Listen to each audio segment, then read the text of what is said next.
Hello guys, तुम्हारा खाना आ गया और ये आपका Jain food without onion garlic. Thank you. शुक्रिया।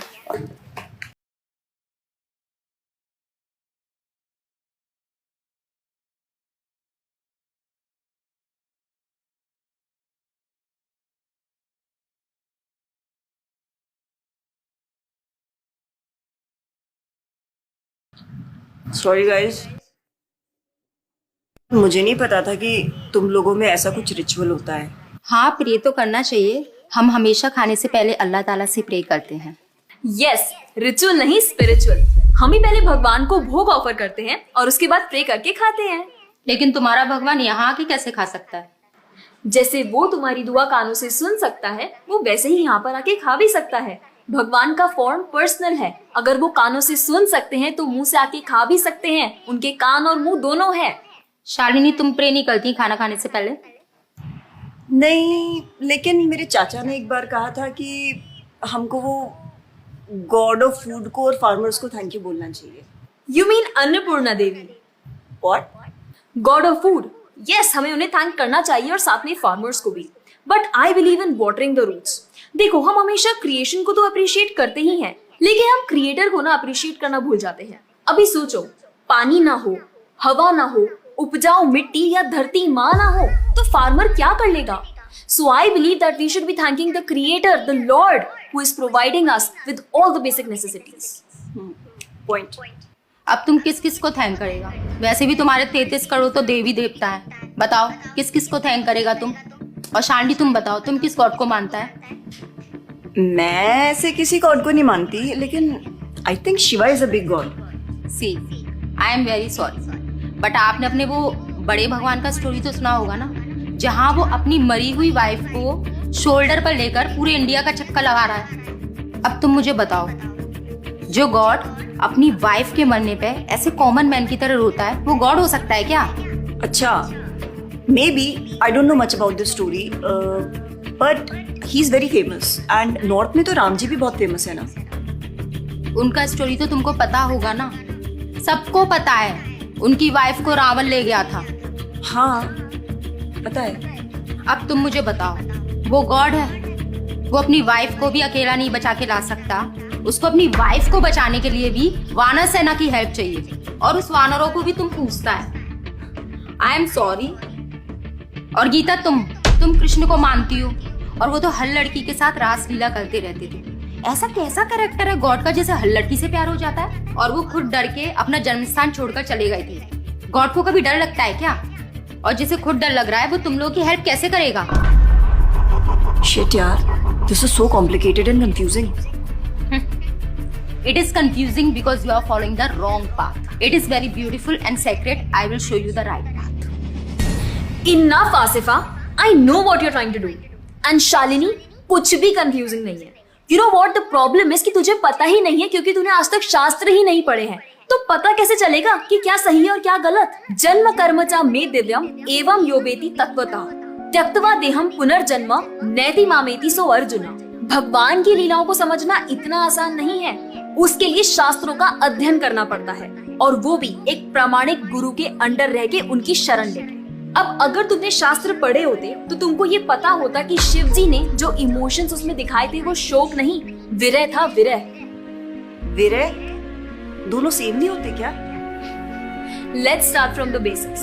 शोक इज मटेरियल एंड विरह इज स्पिरिचुअल। शोक ना दुख की अनुभूति कराता है, whereas जो विरह है उसमें जो सेपरेशन की फीलिंग होती है ना, वो सुख का अनुभव कराती है। भगवान भगवत गीता में ना शोक करने वाले व्यक्ति को मूर्ख बताते हैं। गतासुन अगतासुंश्च नानु शोचंती Pandita. A wise man never laments for the living nor for the dead. Bhagavad Gita chapter 2 text 11। अपनों की मौत पे आंसू बहाना शोक है, लेकिन वहीं रामायण देखते देखते जो आंसू निकले ना, वो विरह है, विरह। और ऐसे विरह से हमारा भगवान के प्रति प्रेम बढ़ता है। तो जिस तरह से शिव जी ने विरह को दिखाया था, उसी तरह राम जी भी सीता मैया के जाने के बाद विरह में भटकते हुए रो रहे थे। और यही नहीं, सीता देवी इतनी प्योर है ना कि उन्हें राम जी के अलावा कोई टच भी नहीं कर सकता था। रावण जिनको लेके गया था वो छाया सीता देवी थी। असली सीता देवी तो अग्नि में समा गई थी, और वो अग्नि परीक्षा के वक्त बाहर आई थी। और आसिफा तू क्या बोल रही थी? भगवान राम को अपनी पत्नी को बचाने के लिए वानरों की मदद लेनी पड़ी थी। I mean God is all powerful, right? हाँ, आई मीन वो अकेले भी तो मार सकते थे ना। यार शालिनी, अगर तूने कभी रामायण पढ़ी होती तो तुझे पता होता जब खर और दूषण आए थे अपने 15,000 ऐसे दानवों के साथ जो इंसान को खा जाते थे, उन सब के साथ राम जी ने अकेले बिना किसी की हेल्प के उन सब के चिथड़े उड़ा दिए थे। अब ऐसे राम के लिए रावण को मारना मुश्किल है क्या? हाँ, लेकिन बाद में वानरों की हेल्प क्यों ली? उनको अपनी सेवा में लगाने के लिए, उनकी ग्लोरीज बढ़ाने के लिए। अरे उन्होंने तो एक छोटी सी गिलहरी तक को अपनी सेवा में लगा लिया था। What? कभी पढ़ा हो तो पता हो ना। खैर, और हम हनुमान जी की पूजा इसीलिए करते हैं क्योंकि भगवान तक पहुंचने का रास्ता उनके भक्तों की सेवा है। जब भगवान देखते हैं कि मेरे भक्तों का गुणगान हो रहा है या कोई सेवा कर रहा है तो वो बहुत खुश होते हैं। जैसे मैं तेरी मॉम के सामने अगर तेरी तारीफ करूं तो वो खुश होती है ना। पॉइंट। इसी तरह भगवान हमसे खुश होते हैं जब हम उनके भक्तों की सेवा करते हैं, पूजा करते हैं। और रही बात 33 करोड़ देवी देवता की, आसिफा तो मुझे ये बता, what is your favourite genre in movies? Psychological thriller. और शालिनी तेरी? Romantic and comedy. एग्जैक्टली। जैसे हर किसी का अपने नेचर के अकॉर्डिंग फेवरेट जॉनर होता है, वैसे ही भगवान ने हर किसी के नेचर के अकॉर्डिंग व्यक्ति के लिए उसके नेचर के अनुसार वेद और पुराण दिए हैं। और उन्हीं पुराणों को फॉलो करके लोग अपनी देवी देवता की तरफ अट्रैक्ट होते हैं। और ये सभी देवी देवता भगवान की ही सेवा कर रहे हैं। जैसे रोशनी के देवता सूर्यदेव, हवा के देवता वायुदेव, बारिश के देवता इंद्रदेव। जैसे एक सरकार चलाने के लिए इतनी सारी पोजीशंस होती हैं, वैसे ही इस पूरे ब्रह्मांड को चलाने के लिए अलग अलग देवी देवताओं की जरूरत पड़ती है। तो मतलब वो अपनी पोजीशन का मिसयूज करेंगे, किसी भी लड़की के साथ कुछ भी करेंगे, रास लीला करेंगे। Stop it Asifa, now you are crossing the line. तुझे पता ही क्या है कृष्ण के बारे में? जो लोग बोलते हैं कि कृष्ण करे तो रास लीला है, हम करे तो कैरेक्टर ढीला है, उनको बोलो पहले भागवतम पढ़ ले। ठीक रास लीला से पहले भगवान ने गोवर्धन उठाया था। उनको बोलो पहले जाके गोवर्धन पर्वत उठाए। पैदा होते ही पूतना को मारा था, बच्चे से एक मच्छर नहीं मारा जाता।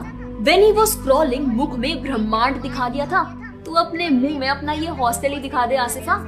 क्या तुम जानते हो द्वारका में भगवान श्री कृष्ण की 16,108 रानियां थी और सबके अलग अलग महल थे और हर एक महल में श्री कृष्ण सबके साथ होते थे एक ही समय पर। रोज सारी रानियां कृष्ण से खुश थी और उन सब की जरूरतें कृष्णा पूरी करते थे। क्या किसी नॉर्मल से इंसान के लिए ये सब संभव है?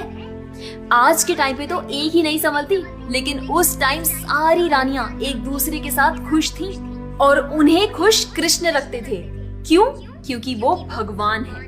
और रही बात ब्रज की गोपियों के साथ रास लीला करने की, तो इतना जान लो कि रास लीला के टाइम पर करोड़ों गोपियां थी और कृष्ण पूरे टाइम हर एक गोपी के साथ मौजूद थे और उनके साथ डांस कर रहे थे एक टाइम पे करोड़ों गोपियों के साथ। ये सब बहुत डीप लीला है और ये सब तभी पता चलेगी जब साधुओं के संग में रह के शास्त्रों को पढ़ा जाएगा। हवा में तीर चलाने से या सुनी सुनाई बातों पर यकीन करने से कुछ नहीं होने वाला। और रही बात अपने भक्तों को बचाने की, तो भगवान ने तो अपने भक्त परीक्षित महाराज को गर्भ में बचाया। 5 साल के प्रहलाद महाराज के लिए नरसिंह अवतार लेकर आए और उनको बचाया। यहाँ तक कि वो अपने गुरुदेव सांदीपनी मुनि के बेटे को मरने के बाद वापस लाए और उनको जिंदा किया। आई एम रियली इम्प्रेस्ड यार। हिंदू होते हुए भी मुझे फैक्ट्स पता ही नहीं थे। मेरे पेरेंट्स ने मुझे कभी इन सब चीजों के बारे में बताया ही नहीं। हाँ, पेरेंट्स की तो गलती है, लेकिन हम भी तो वही कर रहे हैं जो उन्होंने किया। We are not learning about our culture, not reading Ramayana, Mahabharata और भगवत गीता। आजकल तो ये सब कुछ रीड करना बहुत इजी भी है and everything is available on our phones and the problem is that we don't want to learn. और इसीलिए हमें कोई कुछ भी बोलता है और हम उसे मान लेते हैं और अपने बिलीफ को चेंज करने के लिए रेडी हो जाते हैं। एक्चुअली में पता है, किसी का हार्ट ट्रांसफॉर्म करना है तो प्यार से करो, ज्ञान से करो, पैसे और तलवार से नहीं। और अब बारी आपकी है। अगर आप भी चाहते हैं कि कोई एड़ा गेड़ा नत्थु गेड़ा अगर आपको कुछ भी ना बोल जाए, आपका बेवकूफ ना बनाए, तो जाइए और अपने कल्चर के बारे में जानिए, ग्रंथ पढ़िए और अपने बच्चों को भी पढ़ाइए। और अगर आप खुद एक बच्चे हैं तो अपना समय यहाँ बर्बाद मत करें। ये वीडियो खत्म हो गया है, जाइए भगवत गीता पढ़िए, थोड़ा पढ़ाई वढ़ाई करिए, भक्त बनिए और फोन चलाना बंद करो। जब देखो मोबाइल में लगे रहते हो। Jokes apart. I think you got the message. तो जितना हो सके अपने ग्रंथ पढ़िए, कल्चर को जानिए और जाकर इस वीडियो को जितना हो सके उतना शेयर करिए ताकि कोई और लड़का या लड़की इस केरला स्टोरी का शिकार ना बने। Thank you so much for watching. Hare Krishna.